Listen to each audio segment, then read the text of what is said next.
우리 예수님은 화이트 컬러가 아니라 블루 컬러로서 사무직에 일을 하신 분이 아니라 육체 노동가로서 한양 사람, 도해지 사람, 서울 사람이 아니라 시골 사람, 그 시골도 이 어촌 그리고 여러분 산간 이쪽에 속해 있는 사람인데 이 예수님이 서울로 상경을 하십니다.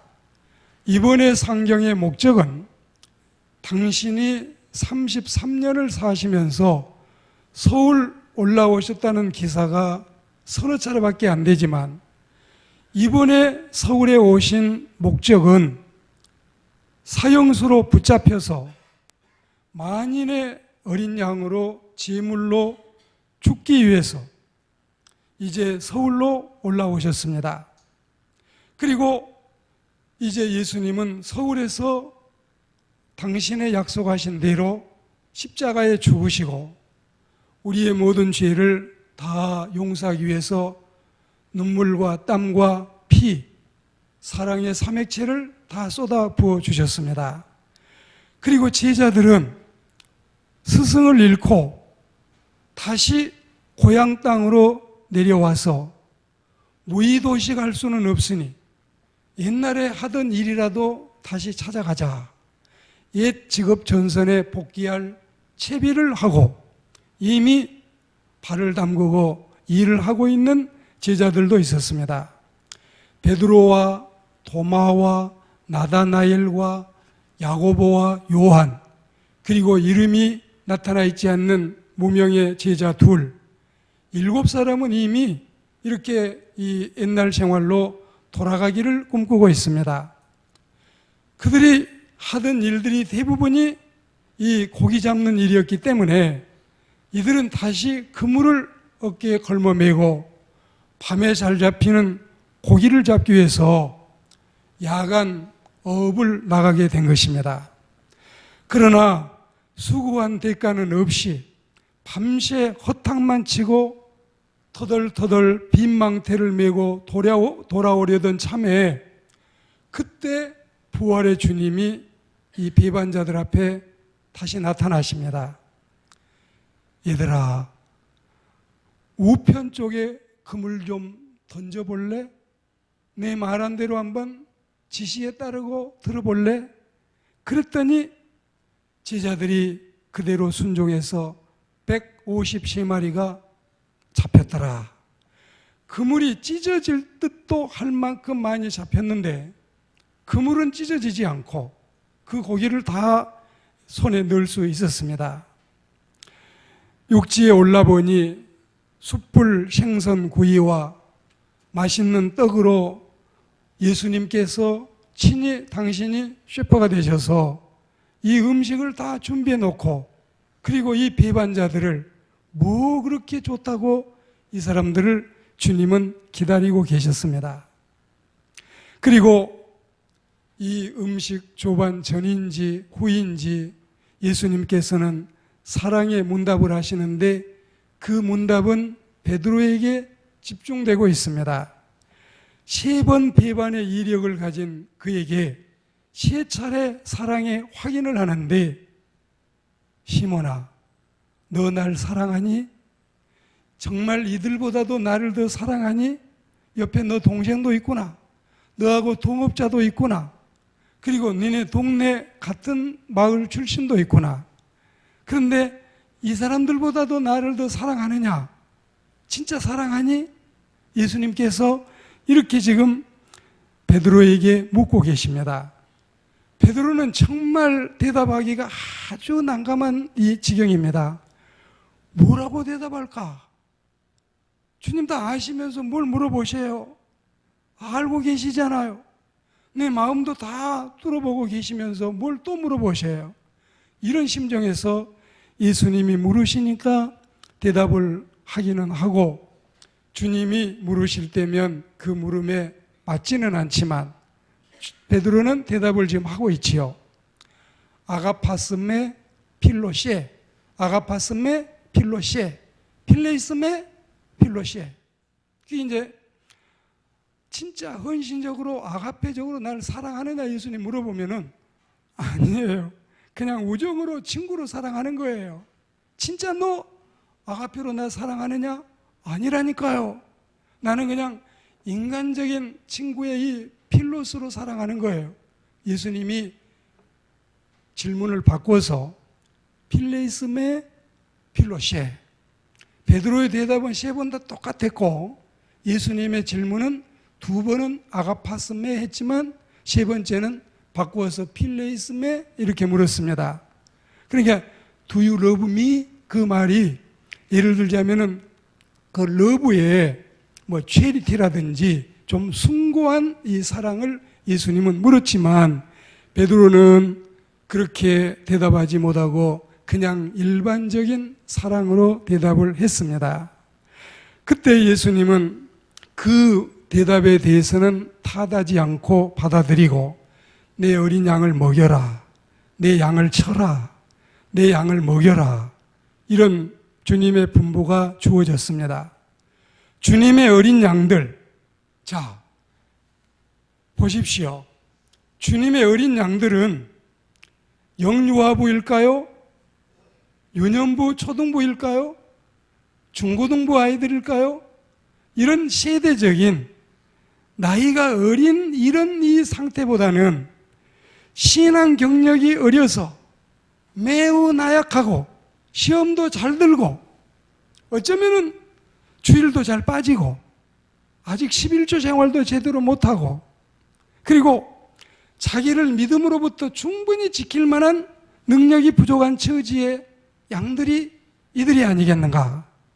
그러니만큼 저들에게 부여된 사명은 너무 힘들고, 왜 힘들까요? 예수님이 당신이 하시던 일을 맡겨주셨으니까 예수님이 하시던 일을 이들이 하려면 힘 안 들겠어요? 그리고 엄청나게 많은 사랑이 요구되는 겁니다. 이게 여러분 성깔 급해서도 안 되고 돈 보고 일해서도 안 되고 그리고 이 허세로 일해서도 안 되고 정말 영혼을 사랑하는 중심이 있어야, 그 중심이 있어야 할 수 있는, 그래서 여러분 보통 일이 아니에요. 얼마나 목자직이 어렵습니까? 힘든 일이에요. 셀 리더가 쉽습니까? 장로님들이 쉽습니까? 천사도 흠모할 만한 권사의 직책이 쉽습니까? 목사님처럼 안수받은 안수 집사님의 사역이 쉽습니까? 어려운 일이에요.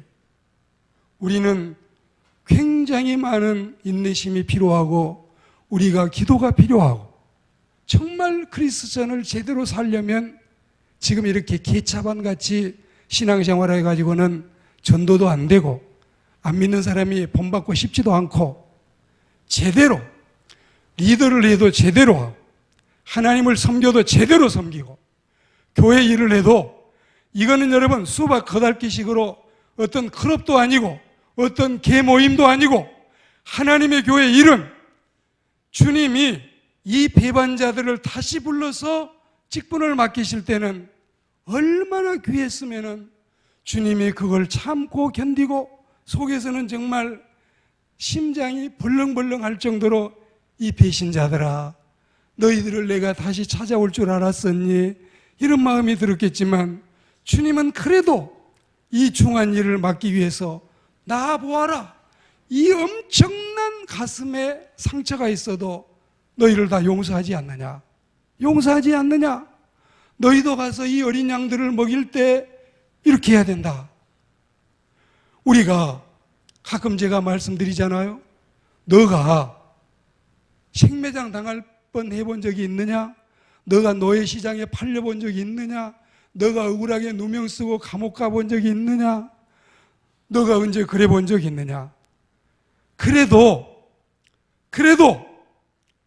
제가 기도원에 올라가서 엎드려서 이렇게 선하고 착한 천사 같은 아내를 주었으니 내가 그래도 40년 가까이 가정을 지켰지, 이런 이 참 골동품 같은 사람이 그래도 가정에 이 자녀들을 그렇게 선한 자녀를 주었으니 부모 대접을 받고 행세를 하고 있지.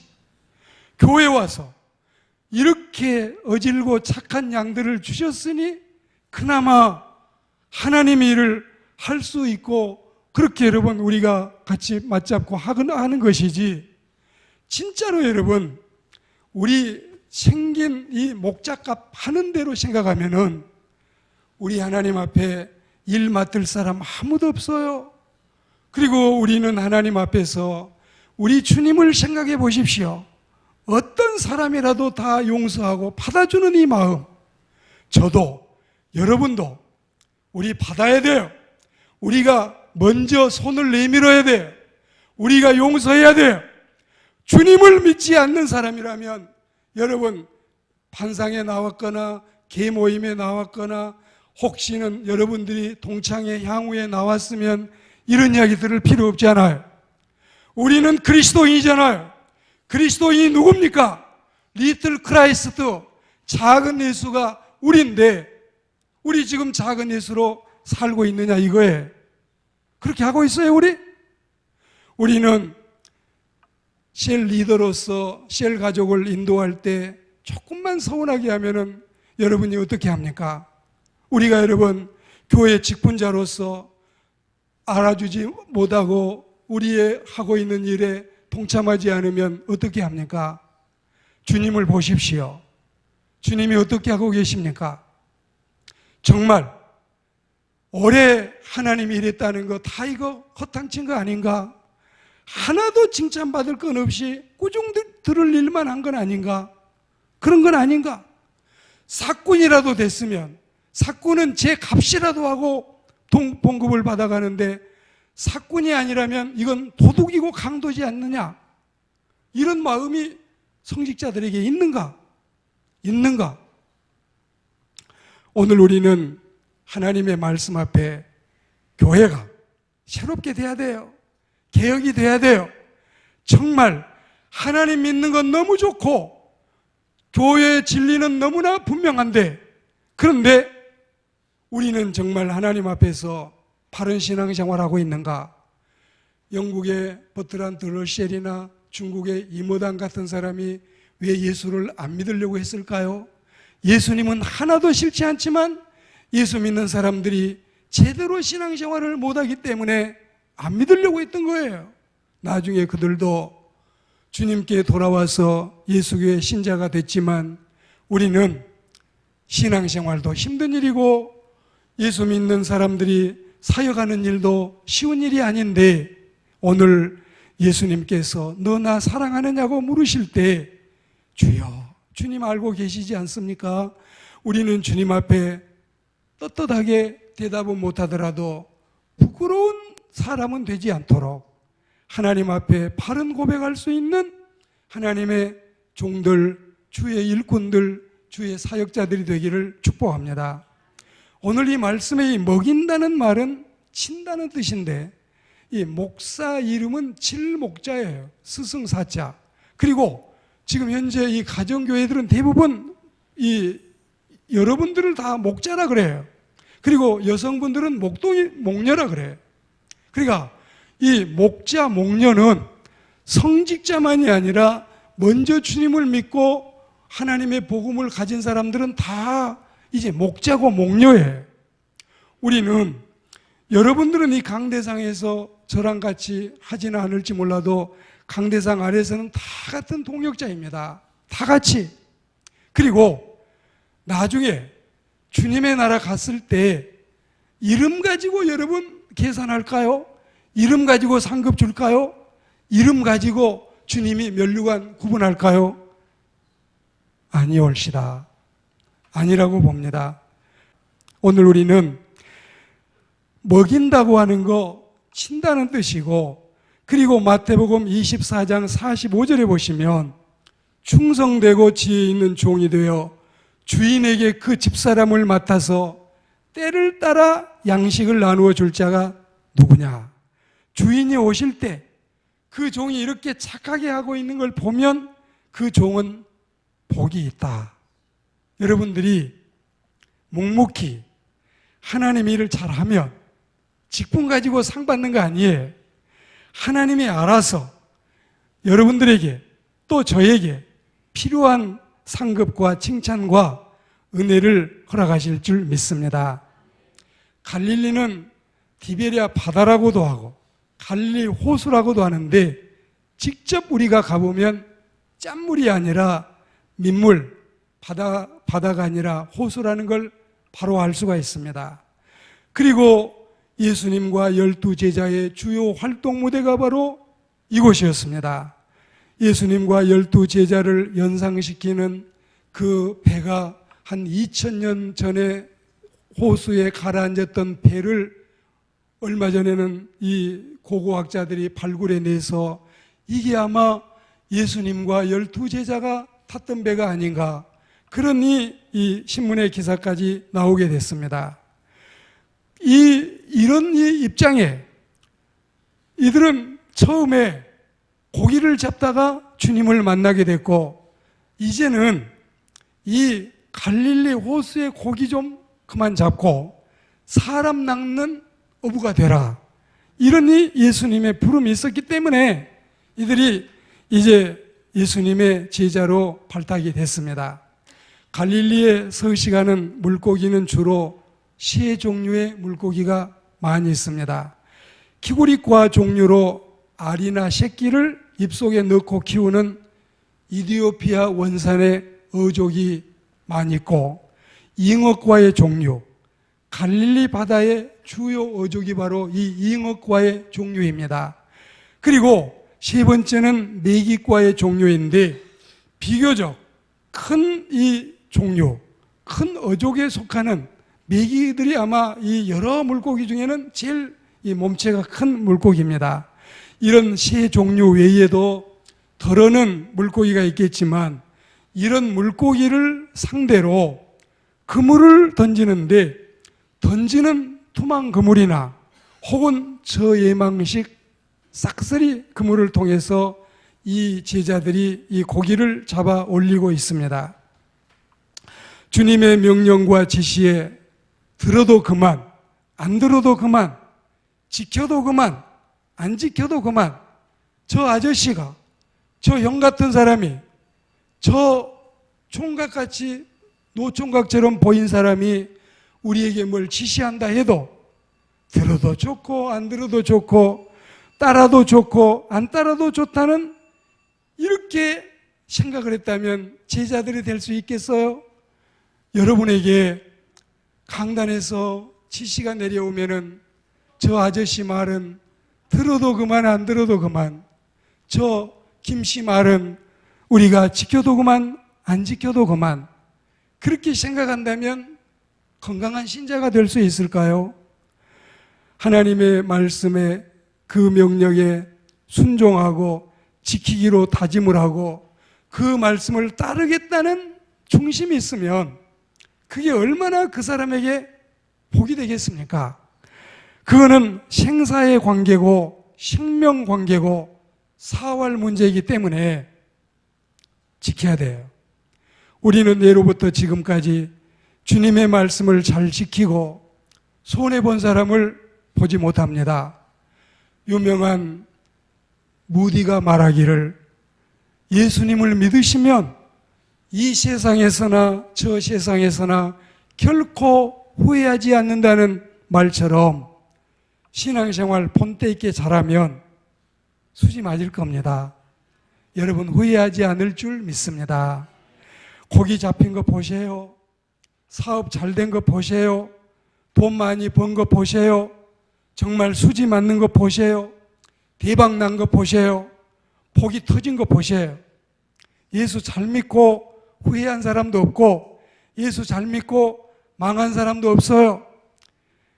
띨띨하니까, 하나님의 목자가 아니니까, 그러니까 스스로 생을 포기하고 자기의 사명을 저버리지. 스님 집에서 난 아들도 무당의 아들로 나도 이런 사람도 선지학교 가서 신학하고 평생의 주일 잘하고 하나님 앞에 칭찬받는데 왜 사역자의 집에서 나서 이런 불행한 일이 있을까요? 이런 불행한 일이 있을까요?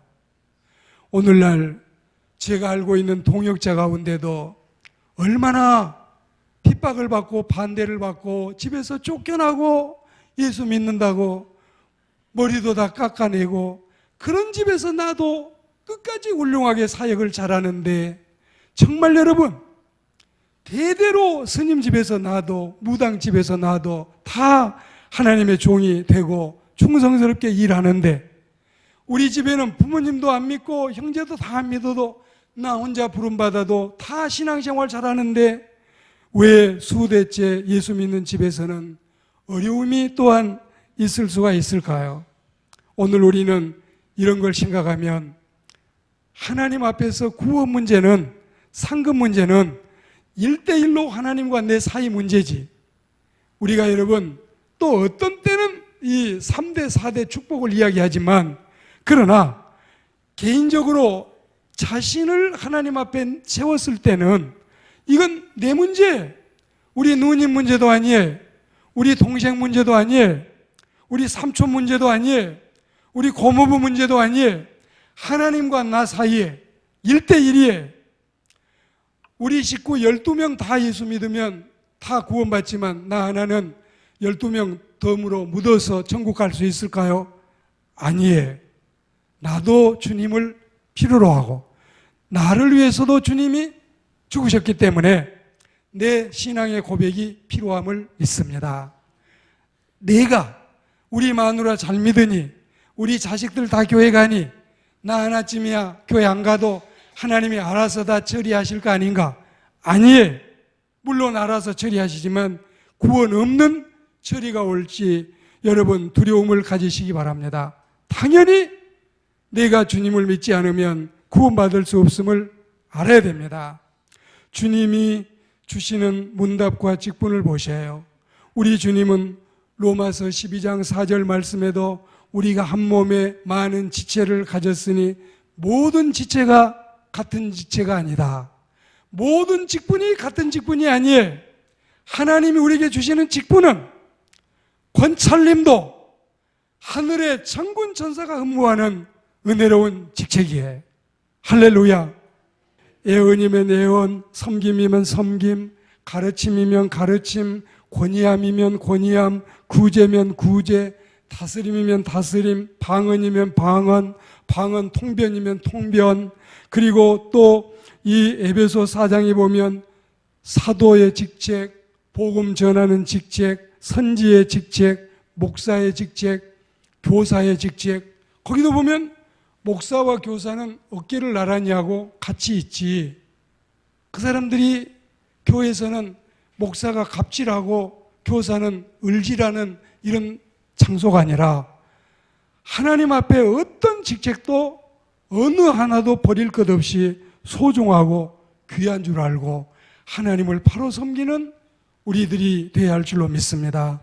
이 모두는 주님을 사랑한다는 문답을 필한 자들이 받은 직책들입니다. 우리가 정녕 주를 사랑한다면 우리는 봉사하고 우리는 수고하고 우리는 섬기면서 그 중에도 복음 전파, 제자 양육, 지금 현재 우리가 더 열심히 감당해야 할 줄로 믿습니다. 1920년 미국 매사추세츠 주의 어느 법정에서 흥미진진한 사건이 열리고 있습니다. 사건의 개요는 이렇습니다.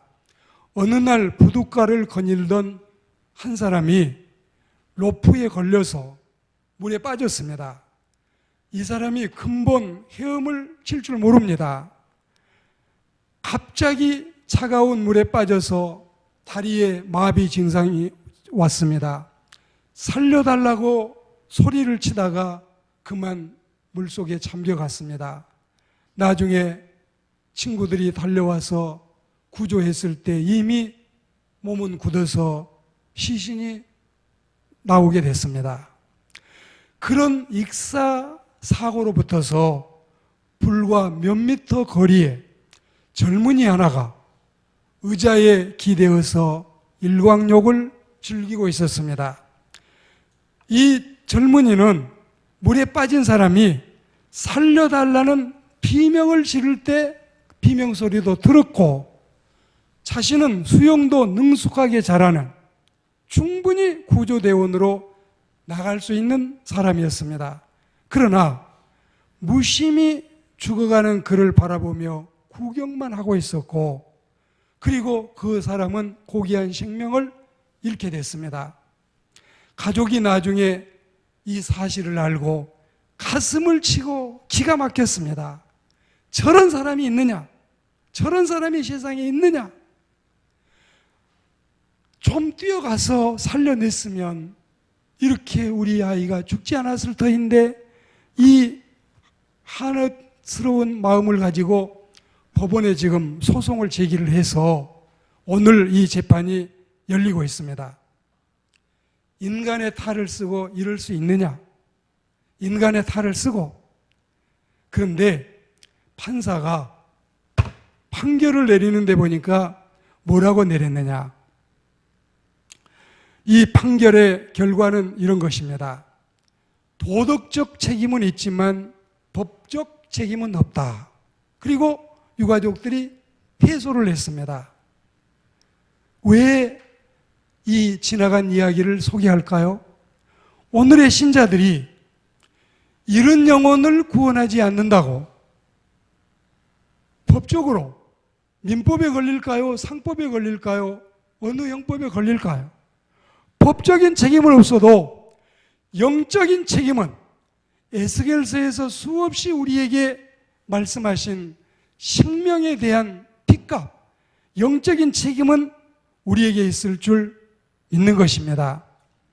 영혼 구원할 책임, 양육할 책임, 성경을 교재로 하나님을 바로 신앙할 방법을 가르쳐야 될 책임, 세상에 나가서 모범된 시민으로 살도록 먼저 믿는 자들이 지도하는 책임, 사람을 사랑하며 이웃을 섬기도록 가르치는 책임, 정의로운 일에 앞서며 불의한 일을 보고도 뒤로 물러가지 않고 용기 낼 수 있는 책임, 직장에서, 학교에서, 여행 중에, 사업할 때 신자답게 그리스도인답게 바로 살 수 있도록 가르치는 책임, 금년에 한 영혼이라도 이제 11월 19일 날 12월 31일까지 여러분 40여일 남은 동안에 한 영혼이라도 내가 구원해내겠다는 이 열망을 우리가 가지고 있다면 하나님 앞에서 우리는 이 책임을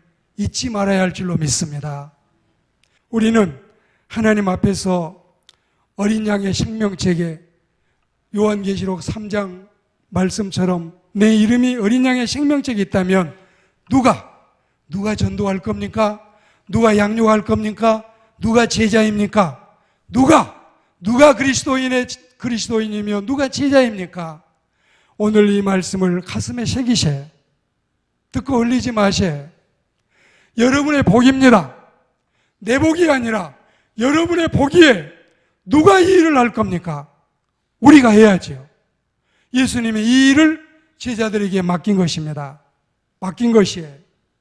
우리는 하나님 앞에서 제자로서의 사명을 바로 해서, 여러분, 사역자만 목자가 아니라 남성은 모두가 목자고 여성은 모두가 목녀가 돼서 우리는 하나님 앞에 받은 사명을 다하면 예수님이 너 나를 사랑하니? 물어도 주님, 제가 주님을 사랑합니다.